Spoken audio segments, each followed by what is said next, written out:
Hi everyone, welcome to another video in which we are going to explore now SAP Tree Standard Module. So let's see the SAP screen and understand where it lies. So we have talked about the menu, we have talked about the toolbar. Now this is basically going to be our tree structure. Okay.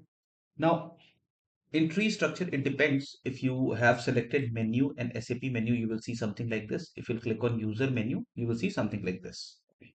Now, what kind of navigations we need to do? So let's say I want to click on quotations list. Okay. It will depend if I have access or not. It will open it like this. Okay. Now, if I go to SAP menu, you will see lot of folder structure in this. So for example, if I click on logistics, materials management, purchasing, purchase order, and then change. Okay. Something similar to this. Okay. So let's understand how we can do that using a standard module because Tosca has already provided us a standard module with that. So we don't need to scan this altogether. And let's see how we work with that. So I'll jump to Tosca Commander and I'll jump to the modules. Okay. And here you will notice that we have something called as SAP Tree View. Okay. Sorry about that. We'll see something called as SAP Tree View here. Okay. Which I'm going to use. So let me drag and drop this thing into the test cases. Okay. By now, you would have got the idea if you have seen the previous videos that we have two ways and we can use whichever way works best for us. Okay.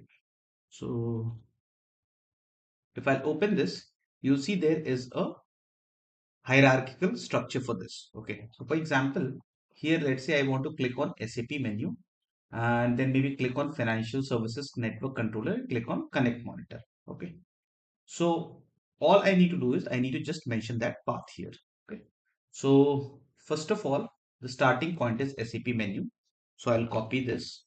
And in the first tree menu entry, I will not do anything in the menu path. In the first tree menu entry, I will paste this. Okay.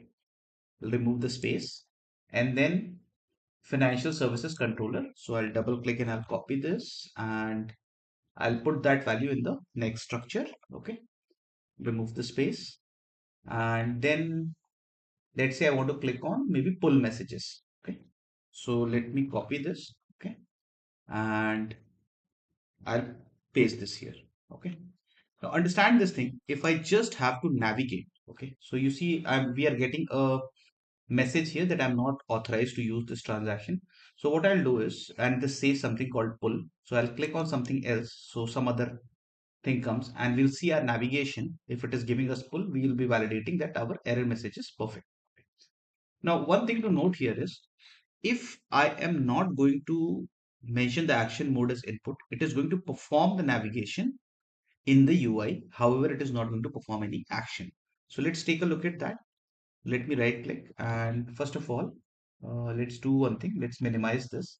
It doesn't have anything and let's run this. Okay. Now if this works fine, you'll see the module open. So you see SAP menu open, financial services controller open, and it went to pull messages. However, this message did not get changed. Now, how would that work? I have to change the action mode to input. Whenever we say input, it is going to click on that. Okay. So let's do one thing.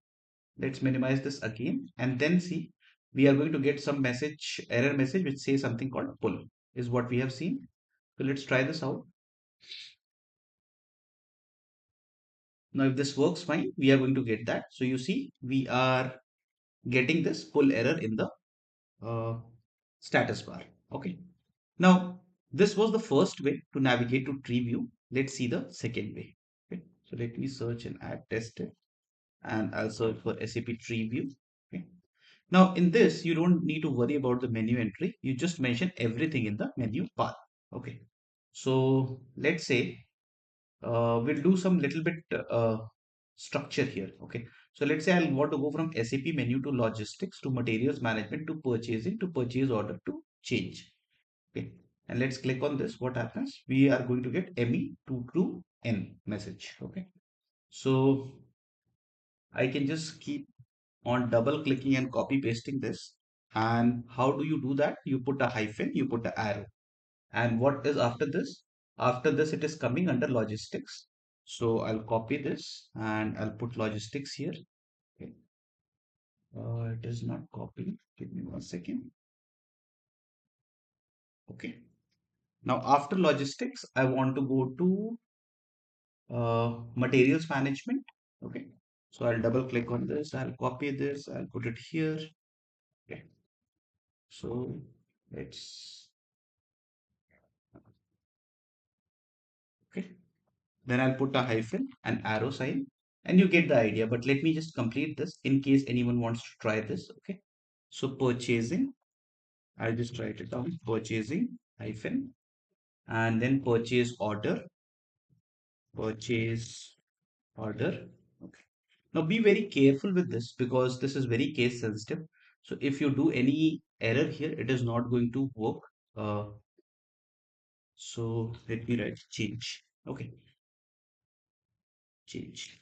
Now you'll notice the moment I'll click out of it, let me close this. The moment I'll click out of it, it is automatically going to turn into input.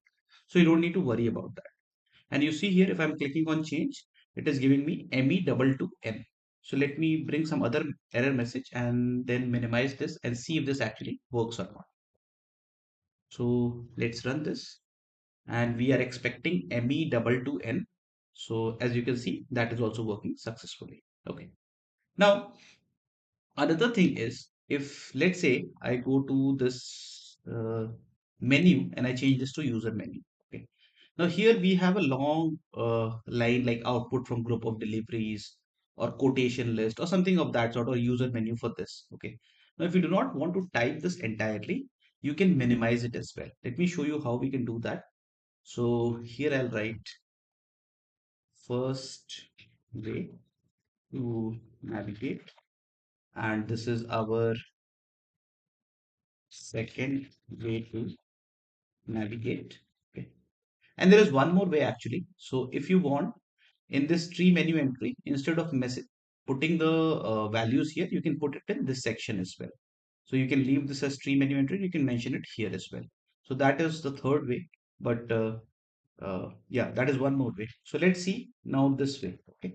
So what I'll do is I'll again pull in SAP tree view. Okay. And here let's say I want to start from this, right? User menu for this. So I'll copy this. Okay.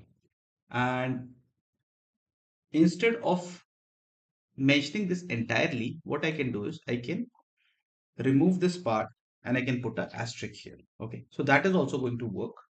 And let's say I want to click on quotations list. Okay. Now instead of quotations list, I will just write quotations. Okay. So I'll write, let me see if I was able to copy. Yeah. And what I'll do is I'll put an asterisk. Now using an asterisk basically tells Tosca that anything which is before or after, you just ignore that and you perform the operation. Okay, so let's see if this works. Let me minimize this.